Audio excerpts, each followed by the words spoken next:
It's time to have a focus on Ligue 1, which is approaching its climax now. The league title, I don't think it's going to have the thrilling finish that obviously Lens fans were hoping for. PSG are 6 points clear still with their superior goal difference, even though, Tom, they didn't take advantage of playing first. They were at home against Lyon on Saturday, and it finished 2-2. Yeah, unexpectedly, Luis Enrique rang the changes. William Pacho and Desiré Doué were the only players who kept their places from the first leg of the semi-final against Bayern. And PSG went ahead twice and got pegged back twice. Ibrahim Mbaye bundling in an early opener from a Doué cross.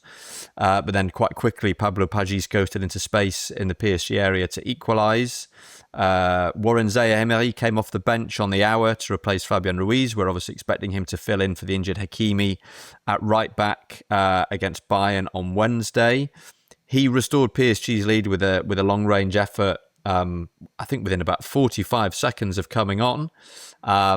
But Lorient struck back again. An error by PSG debutant Pierre Mungenge. Hang on, I knew this was going to happen. I wasn't going to be able to pronounce his name. Pierre Mungenge. I practiced before the pod and everything. It gave the ball away on halfway, and Lorient striker Ayegun Tosin ran through, managed to get past Pacho and scuffed in a shot off the post. So, bit of a setback for PSG in terms of not picking up the points, but the fact that Lens didn't win means that it doesn't really matter. And gave Luis Enrique a chance to give some of the second string a bit of a workout. Yeah, the title could be decided next weekend. Lens were held to a 1-1 draw at Nice, who are proving hard to beat at the moment, but they remain in relegation trouble. Lens have now failed to win any of their last 5 in the league away from home. Saint-Maximin gave them the lead, but Saoud Abdelhamid was sent off and Ali Abdi scored an equaliser for Nice. So still 6 points, the difference. Another big team that is struggling, and Marseille are struggling an awful lot more than Lens are. Andy, they went to Nantes. It was described as the last chance saloon, really, for both clubs. Nantes needed to win to keep their survival hopes alive, and Marseille needed to win to have any chance, really, of staying in the Champions League race. Yeah, Marseille were absolutely dreadful. They were absolutely awful. They just were playing like a team who'd given up, and Nantes. I said last week that Nantes had been playing quite well, even though they'd not been getting any results. I think that's probably the generally held view about how they played under Vaid Halilhodžić. It's quite funny on Saturday because I was in the stadium at the Stade de la Beaujoire commentating.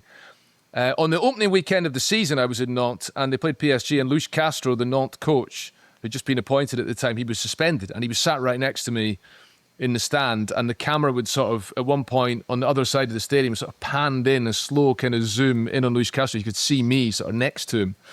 Zoomed in. On Saturday, Vaid Halilhodžić was sat right next to me because he was suspended, and he was there was no atmosphere in the stadium because the Nantes fans were on strike and there were no away supporters there. And Vaid Halilhodžić was, despite being 73 and coming very much towards the end of his career, was standing up the seat. He was pacing up and down behind me. He was screaming down at the pitch. Everybody could hear him. Clearly the players could hear him. He was shouting so loud. He's a big, imposing guy. It was quite funny. But Nantes played well, and they scored 3 times in 9 minutes at the start of the second half and won the game. Mathis Ablin, one of the standout players. He is a very good player. Sadly for them, Auxerre winning the next day means that Nantes will probably now be automatically relegated. I suspect when they play Lens on Friday, I think they might lose that and they'll be down. If I can just say very quickly, the lunch was excellent. I had a pan-fried salmon and gnocchi prepared for me by the guy in the catering tent, which was excellent. And at the same time as I was eating that, I had a message from a colleague of mine, James McKenzie, who you know, Matt, who was on his way to Metz to commentate Metz against Monaco. And he'd obviously not been to Metz before. And he said, just wondered if you'd been there anytime recently, anything I should look out for. And I said, funny you should say that, James. Funny you should say that, because there is a boulangerie in Metz which does the best flan in France. So maybe go and check it out.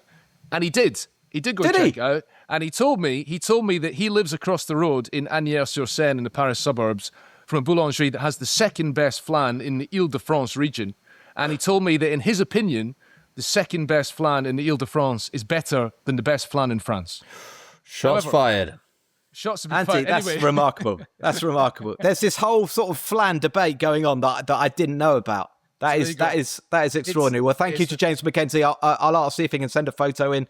Perhaps we can get that on the YouTube Can I just say one thing very quickly? Because he told me he told me about his culinary travels in France, and he told me that he was in Bourg-en-Bresse earlier this season. And Bourg-en-Bresse is probably kind of the sort of ultimate French backwater, you might think. Maybe not many people go there. It's kind of in between Lyon and the Swiss border. He told me that it is apparently the chicken capital of France. Apparently it's got the best chicken, and apparently there's a statue of a chicken on the way into Bourg-en-Bresse. I didn't know this, but anyway, those are his two sort of culinary highlights of the French football season. Thank you. We'll try and get James on for more culinary chat soon. I guess it is a small consolation for Metz supporters that they have great flan. They were relegated officially at the weekend, losing 2-1 to Monaco, who remain in the hunt just about for Champions League, but more likely Europa League or Conference League. You mentioned Auxerre winning, Andy. They thrashed Angers by 3-1, so they pull 5 ahead of Nantes. But interestingly, they're just 3 behind Nice with a better goal difference, and they play Nice next weekend. Sekou Mara scored 2. Sinayoko scored as well. So Pelissier's team hitting form at a good time. I was at the Lyon-Rennes game. I mentioned that earlier. Altamari scoring a stunning goal for Rennes. Lyon were really, really good. This was a cracking game of football. And so impressed with Lyon, who are getting a lot of players fit again. They had a proper substitutes bench. And above all, some outstanding players. I mean, Corentin Tolisso, we've talked about him all season. He's just the boss out there for Lyon, and he was again. He set up the equaliser for Yaremchuk, slotted his penalty. Afonso Moreira, I mean, has there been a better signing, a better value for money signing? €2 million he cost from Sporting. Just an absolute revelation. Malik Fofana not getting back into the side now. Moreira just took on his man time and time again, and yeah, brilliant. He scored one of the goals. Endrick scored as well. And it finished 4-2. Of course, Esteban Laporte was always going to score against his former club where he played youth football. So he equalised at 2-2. But Lyon ran out 4-2 winners. They are in third place. They pulled a couple of points ahead of Lille now. So Lyon are the favourites, I would say, to join Lens and PSG in the Champions League. But some really interesting games still to come. Lyon have got to play Lens, and Marseille have actually, on the final day, they play Rennes at home, and they're 3 points behind Rennes with a better goal difference. So still plenty to play for on the final 2 days. Now, the only other results I haven't mentioned, Strasbourg 1, Toulouse 2. Fingers crossed for Strasbourg. They're going to try to turn over a 1-0 deficit against Rayo Vallecano in the Europa Conference League second leg on Thursday night.